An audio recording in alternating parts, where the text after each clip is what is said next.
O te fia whaafelo I atu I lau whaafonga agele nei tai au mā lole soi fua manuia o si mai alu whaafonga o tā lala Radio Samoa. Ua whaia malanga whaopopo e ave ai uta I asia mō le tausanga fōua saina. E walu whainga malanga whaopopo a waalele tu ua kala I stete. Ua whaia whaapito e momoli ai mea ai whaatau atu I whafua New Zealand. Ai ele I tāle tausanga fōua saina. Ua whaamaunia mai ai ele pole silo le malai waalele a kala I stete o se taimi pisi telele nei mō olo a wina atu I whafu. Ma o se tala fia fo ile mo le au whai whaatoanga kala I stete.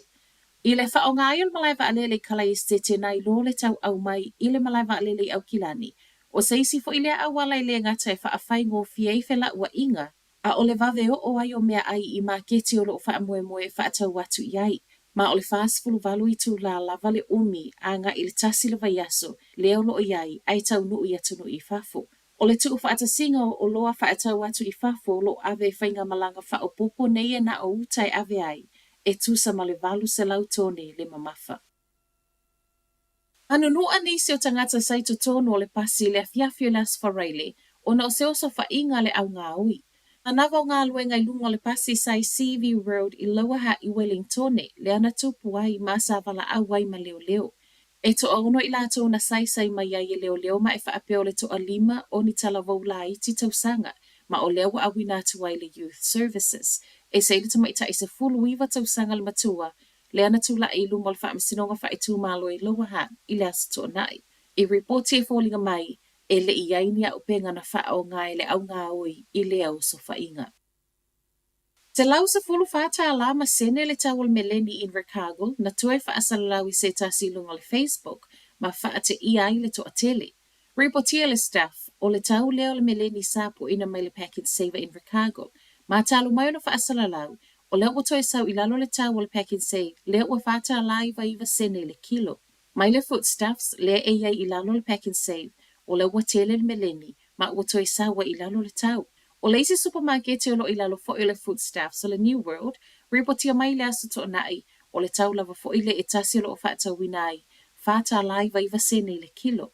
O le to atelo tangata in Ricardo na whaali manatu, o lo o fesiling ia pe ai se awa so o na taunga tai, ai o ai fo ia ngā whatia ina pe a fua I le to atele, o tangata o lo ono nofo in Ricardo. O nisi na whaali manatu I tala le staff, e palai lava e le taulia.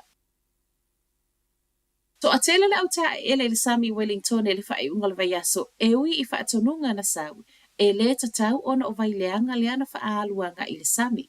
O leana whaamonia mai le Wellington Water I le vaiaso te aluai.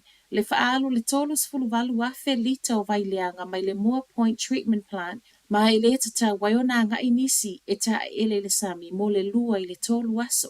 Peitai I le vevela tele o le whae unga le vaiaso, va ai ile to a tele I Lyle Bay, Masalo, o le kea po o le iloa. E o mai le asfareile o lo iai pea whaeilo I Lyle Bay, o lo whaeilo ai tangata e whaasale tā ele. Pei ta ile I tau fia ile to a tele na wane mo tā elenga. O ana nafi na whaato a whaamauti no mai ai le upenga ta whailanga le Land, Air, Water, Aotearoa, wa le leima tā whangai Wellington e mo tā elenga. Matala muli. Wa avele talo sanga le World Health Organization po le WHO I saina. E whaeilo mai reporti o le COVID o lo o afia I nei. O le whaeunga le vaiaso whaato asa wele tala mai saina I tau mai ai.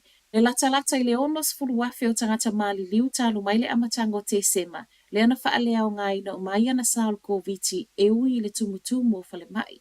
O le tala fo ina sau mai le malo saina e whaapea.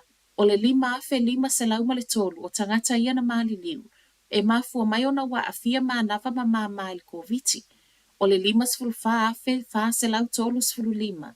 O tangata mali liu ona le kanesa, fatu maisi fa amai, mana fe soani fo iai mal COVID. Ma o fa mamonga nei le vao le aso valu o te sema, ma le se lua o te sema lava. O le mai aiona sa o le reporti a saina na vala awai lo le fa atomasili o le WHO le telefoni, ma tala noa le ministal se fo malo lo ina saina. Ma o le tala sanga wa avene iai, ia whaawau peona tu ina mai reporti mo le sila fia I tangata lau tele. E ui lawa tu ina mai le reporti a saina, ai inisi ofisa whaasala lauele o whaingo fia o Natalia, ona ena o tangata maali liwi fale mai o lo o whaitau wai, ai ele o whaitau li ai tangata maali liwi tua. A to ai mal whaamtalanga, e le o toi tali tonu ina lava ni reporti a saina. O tala na o le nei tae au, manuia le amtanga o le vai Fai aso. mea alofa